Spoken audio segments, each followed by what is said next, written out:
अच्छा, तो अभी हम लोग क्या फाइंड करना चाह रहे हैं, हम लोग टेस्ट करना चाह रहे हैं सिग्निफिकेंस ऑफ पैरामीटर एस्टिमेट्स, वो जिसमें आपके पास बीटा नॉट और बीटा हैट आता है। ठीक है, बीटा हैट जो है आपके पास स्लोप कोफिशिएंट होता है, उसके लिए आप जो है टी टेस्ट आप करते हैं, या आप उसके लिए टी स्टैटिस्टिक्स मालूम करते हैं, या इस टी टेस्ट के अंदर आपको दो चीज़ें फाइंड करनी होती है। एक होता है टी कैलकुलेटेड और दूसरा होता है टी टैबुलेटेड। टी कैलकुलेटेड क्या होता है?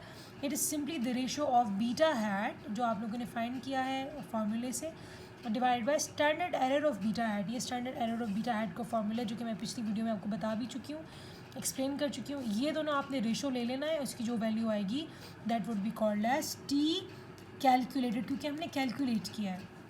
दूसरी जो हमारे पास आती है उसको हम कहते हैं टी टैबुलेटेड। अब T tabulated comes out of table. ठीक है, तो इसके लिए आपको टी टेबल अवेलेबल होता है, आपकी किसी भी बुक के एंड पे भी होता है, ज़्यादातर मिल जाएगा, वरना आपको इंटरनेट पे बहुत आसानी से टी टेबल मिल जाएगा। तो इसमें आपने क्या करना है, टी टैबुलेटेड वैल्यू में की जो टैबुलेटेड वैल्यू है इसको हम लोग क्रिटिकल वैल्यू ऑफ टी भी कहते हैं। ठीक है, और यहाँ पे जो नई चीज़ है वो क्या करें हम, ऑन 5%, 10% और एनी लेवल ऑफ कॉन्फिडेंस। अच्छा, अब लेवल ऑफ कॉन्फिडेंस किसको कहते हैं? अगर लेवल ऑफ कॉन्फिडेंस 5% है, इसका मतलब है कि आप 95% श्योर हैं कि जो आपका बीटा हैट आया है वो 100 में से 95 टाइम्स इसी तरह एक्चुअल में भी होगा, एक्चुअल वर्ल्ड में भी वही वैल्यू आएगी, या उसी तरीके से एक्स जो है वाई को इफेक्ट करा होगा, जैसे कि आपके मॉडल से आपको मिला है बीटा हैट या बीटा 1। ठीक हो गया? तो इसका ये मतलब है, अगर 5% होगा, अगर 10% होगा, इसका मतलब है कि 90 times out of total of 100 times, अगर 100 दफ़ा आप एक चीज़ चेक करते हैं रियल लाइफ में एक्स और वाई का रिलेशनशिप, तो 90 दफ़ा जो आपने बीटा हैट निकाला है ना, जो इसकी वैल्यू आई है, वो उसी के करीब करीब होगा, और 10 दफ़ा हो सकता है कि वो उससे डिफरेंट हो। ठीक है, और कोई भी लेवल ऑफ हो सकता है, लेकिन जितना कम आप लेवल ऑफ कॉन्फिडेंस लेते हैं, आपका जो टेस्ट होता है वो उतना ज़्यादा रिलायबल होता है, वो उतना ज़्यादा इफेक्टिव होता है, वो उतना ज़्यादा सही रिजल्ट्स आपको बताता है। ठीक है, अब यहाँ पे क्या चीज़ है, हाँ यहाँ पे 2-3 चीज़ें। अच्छा, टी टैबुलेटेड आप फाइंड कैसे करेंगे? उसके लिए आपको 2 चीज़ों की ज़रूरत है।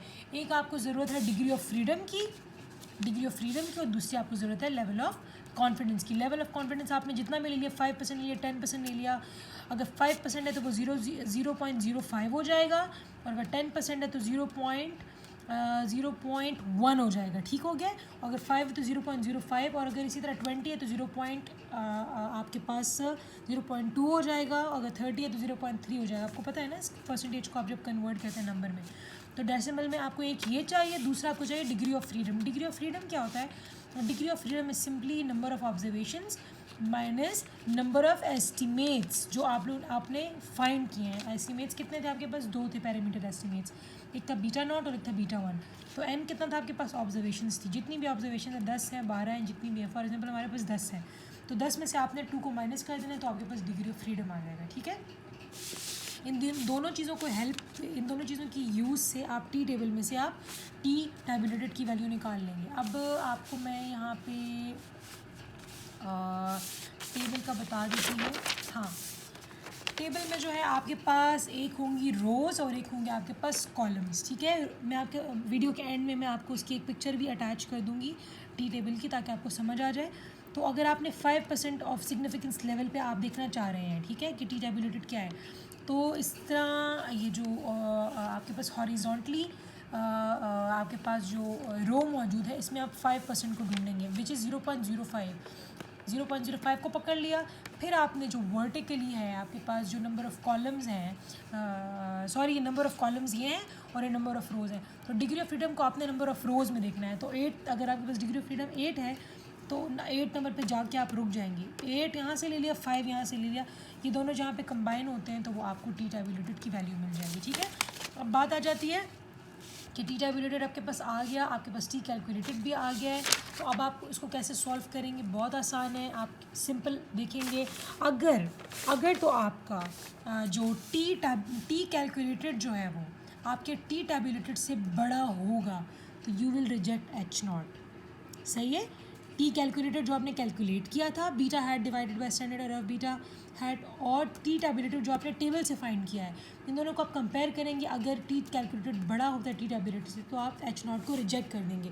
अब एच नॉट को आप रिजेक्ट करते हैं, इसका मतलब क्या है? इसका मतलब ये है कि आपने ऑटोमेटिकली एक्सेप्ट कर लिया है एच वन को, क्योंकि वो उसके ऑपोजिट था, वो उसका अल्टरनेट था, ठीक है। तो जब आप इसको रिजेक्ट करते हैं तो मतलब इसको आप एक्सेप्ट कर रहे हैं।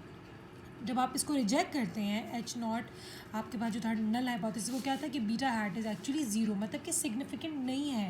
ये जो बीटाज आपने फाइंड किए वो सिग्निफिकेंट नहीं है, या एक्स जो आपने मालूम किया है, जो आप कह रहे हैं कि एक्स को चेंज करने से वाई में चेंज आता है, वो सिग्निफिकेंट चेंज नहीं है। एक्स वाई को चेंज सिग्निफिकेंटली चेंज नहीं करता, ठीक है। जब आप इसको रिजेक्ट कर देते हैं तो so we conclude that beta hat is actually not zero, ठीक है। क्योंकि अगर इसको हमने रिजेक्ट कर दिया तो इसका मतलब है इस वाले को जो अल्टरनेट था कि ज़ीरो नहीं है बल्कि ये कोई नंबर है, उसको हम एक्सेप्ट कर लेते हैं। या उसको हम ऐसे भी कह सकते हैं कि that so we conclude that beta hat is statistically significant या सिग्निफिकेंटली अदर देन ज़ीरो, मतलब ये ज़ीरो नहीं है बल्कि ज़ीरो के अलावा कोई और नंबर है जो भी आपने बीटा हैट फाइंड किया, ठीक है। और इसका ये भी मतलब है कि there is a significant relationship between X and Y. और अगर क्या हो कि अगर टी कैलकुलेटेड टी टैबुलेटेड से छोटा हो तो फिर आप एच नॉट जो एच नॉट है आप इसको एक्सेप्ट कर लेते हैं, मतलब इसका उलट। और जब इसको एक्सेप्ट कर लेते हैं इसका क्या मतलब होगा? इसका मतलब होगा कि जो बीटा हैट है वो दरअसल ज़ीरो है, और जो आपने बीटा हैट की वैल्यू फाइंड की है वो सिग्निफिकेंट नहीं है। और इसका ये भी मतलब होगा कि आप का जो एक्स है वो वाई को चेंज नहीं करता, ठीक है। अच्छा, फिर सेकंड एक टेस्ट आ जाता है, उसको आपके कॉन्फिडेंस इंटरवल कहते हैं, या आप यहाँ पे क्या करते हैं कि यहाँ पे आप एक इंटरवल फाइंड करते हैं। इंटरवल कैसे फाइंड करते हैं, ये आपको क्या हेल्प करता है? आप कंस्ट्रक्ट क्या करते हैं? एक कॉन्फिडेंस इंटरवल करते हैं for true parameter using estimated coefficient. आप ये जो एस्टिमेट किया था ना कोफिशिएंट आपने बीटा हैट, उसको इस्तेमाल करके जो एक्चुअल बीटा है, जो एक्चुअल लाइफ में पॉपुलेशन में एक्स जो है वाई को जब जितना इफेक्ट करता है, वो जो एक्चुअल नंबर है, ये उसको आप गैस लगाने की कोशिश करें। तो यहाँ तो आपने बीटा हैट की एक वैल्यू बताई ना, फॉर एग्जांपल कि या फिर ये 1.2 है या 2.4 है या जो भी वैल्यू है, ठीक है। यहाँ पे आपने एक वैल्यू बताई है, पॉइंट एस्टीमेट है। लेकिन जब आप इंटरवल एस्टीमेट करते हैं तो इंटरवल एस्टीमेट क्या होता है? आपको बताता है कि जो एक्चुअल बीटा है वो इस और इस वैल्यू के बीच में कोई वैल्यू है, इन दो वैल्यूज़ या इस एक इंटरवल के बीच की कोई वैल्यू है। अब इंटरवल फाइंड करने का तरीका क्या है? कॉन्फिडेंस इंटरवल फाइंड करने का तरीका यह है कि बीटा हैट प्लस माइनस, एक दफ़ा आप प्लस करेंगे, ठीक है, आपके पास अपर लिमिट आ जाएगी। एक दफ़ा आप माइनस करेंगे तो आपके पास लोअर लिमिट आ जाएगी। माइनस टी टैबुलेटेड वही है जो आपने जिस तरह फाइंड किया था पीछे, वो यहाँ पे वैल्यू लगेगी, ठीक है, जो भी है, into standard error of beta hat. और यहाँ पे आप standard error of beta hat के साथ इसको वैल्यू को मल्टीप्लाई कर देंगे। हम दोनों को मल्टीप्लाई कर दिया, फिर एक दफ़ा प्लस कर दिया बीटा हैट के साथ, तो फिर एक दफ़ा माइनस कर दिया, तो आपके पास क्या आ जाएगी? आपके पास एक कॉन्फिडेंस इंटरवल आ जाएगा कि जो आपकी एक्चुअल बीटा की वैल्यू है, जो आपका एक्चुअल कोफिशिएंट है ऑफ स्लोप कोफिशिएंट है, वो जो है इस वैल्यू से लेकर इस वैल्यू के बीच में होगा। तो इसको कहते हैं हम कॉन्फिडेंस इंटरवल, ठीक हो गया।